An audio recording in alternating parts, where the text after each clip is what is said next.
आज हम बायोलॉजी का थर्ड चैप्टर बायोलॉजिकल क्लासिफिकेशन के बारे में पढ़ेंगे। तो गाइज ये चैप्टर आपको बहुत सारे कॉम्पिटिटिव एग्ज़ाम के लिए और BPSC TRE 4 के लिए ये सब चीज़ के लिए ज़रूरी है। तो आइए हम लोग टॉपिक पे बात करते हैं। जैसा कि हम देख रहे हैं कि बायोलॉजिकल क्लासिफिकेशन ये टॉपिक हो गया। तो सबसे पहले इसका हिस्ट्री जानेंगे। हिस्ट्री ऑफ क्लासिफिकेशन, वर्गीकरण का इतिहास क्या है। तो biological classification was first proposed by अरस्तु। अरस्तु को अरिस्टोटल लिखाता है, अरस्तु पढ़ाता है। हु क्लासिफाइड स्पीसीज इन दो प्लांट्स एंड एनिमल।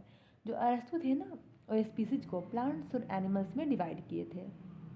यहाँ पे हिंदी में लिखा है कि जैविक वर्गीकरण सबसे पहले अरस्तु द्वारा प्रस्तावित किया गया था, जिन्होंने सभी प्रजातियों को पादप और जंतुओं में वर्गीकृत किया। ठीक है, नेक्स्ट पे आते हैं कि Linnaeus have gave two kingdom classification. जो लिनियस थे वो दो वर्गीकरण मतलब प्रस्तावित किया था, दो जगत का वर्गीकरण किया था। कौन किया था? लिनियस।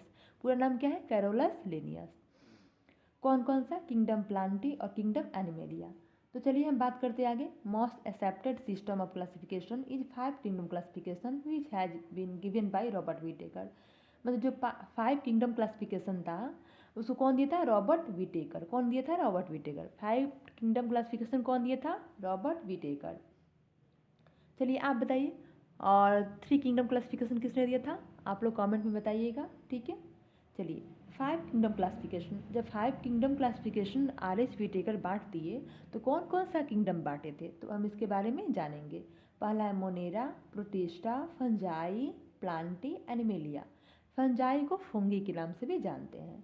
तो 5 किंगडम क्लासिफिकेशन क्या हुआ? Monera, protista, fungi, Plantae, animalia. तो यहाँ बात करते हैं, जो मोनेरा और प्रोटिस्टा है ये यूनिसेलर होते हैं। ठीक है, और फंजाई, प्लांटी, एनिमेलिया क्या होते हैं? मल्टीसेलर होते हैं। लेकिन यहाँ पे ध्यान दीजिए, ये यूनिसेलर है मोनेरा और प्रोटिस्टा, लेकिन जो मोनेरा है सिर्फ प्रोकैरियोट है, बाकी प्रोटिस्टा, फंजाई, प्लांटी, एनिमेलिया क्या है? यूकैरियोट है। ठीक है, यहाँ पे ध्यान देना है।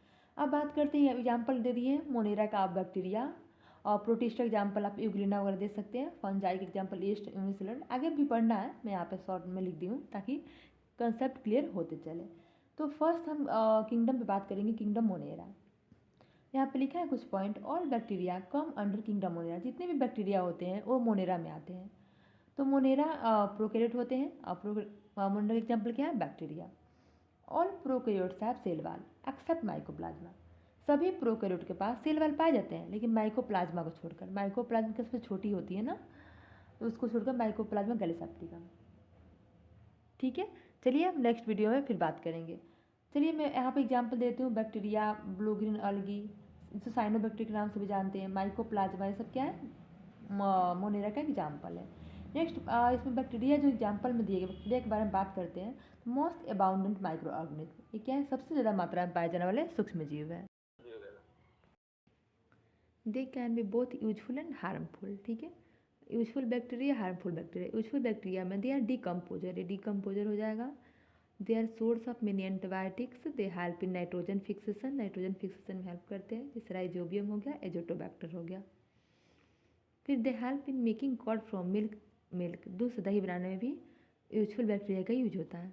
हार्मफुल बैक्टीरिया में सल्मोनेला टाइफी आ जाएगा, जिससे टाइफाइड वगैरह होता है। सल्मोनेला पैथोजन से डायरिया वगैरह हो जाएगा। हेलिकोबैक्टर पाइलोरी से पेप्टिक अल्सर वगैरह हो जाएगा। जेंथोमोनासाइट्रिस से प्लांट्स में साइट्रस कैंकर बीमारी होते हैं। बैक्टीरिया के टाइप के बारे में पढ़ेंगे तो ये 2 टाइप के बैक्टीरिया होते हैं, आर्कियोबैक्टीरिया, यू बैक्टीरिया। आर्कियोबैक्टीरिया होते हैं प्रिमिटिव टाइप बैक्टीरिया होते हैं, और eubacteria they are true bacteria, ये सच्चे जीवाणु होते हैं। आर्कियोबैक्टीरिया की बात करते हैं तो they are present in extreme condition, that's called extremophiles बोलते हैं। ये बैक्टीरिया अत्यंत कठिन आवासों में पाए जाते हैं। इसका एग्जाम्पल हो गया हैलोफिल्स, थर्मोसिरोफिल्स, मेथेनोजेंस। तो हैलोफिल्स में हो जाएगा साल्टी एरिया में जो पाया जाएगा। थर्मोसिडोफिल्स में हॉट स्प्रिंग वगैरह, गर्म झरने वगैरह में पाया जाता है। मेथेनोजेंस होता है जो मार्सी एरिया में, दलदली इलाकों में पाए जाते हैं, जैसे। और ये काऊ, गाय और भैंस के इंटेस्टाइन वगैरह में पाया जाता है। यू बैक्टीरिया में आते हैं तो ये ट्रू बैक्टीरिया होते हैं, ये हर जगह मौजूद होते हैं, प्रेजेंट एवरीवेयर। साइनोबैक्टीरिया, ब्लू गिनर्विस के नाम से भी जानते हैं, आ जाते हैं। इसके एग्जाम्पल है एनाबेना नॉन स्टॉक, जिसमें एक स्पेशल टाइप के सेल होते हैं जिसे हेट्रोसिस्ट बोलते हैं, जो नाइट्रोजन फिक्सेशन में हेल्प करते हैं। ओके।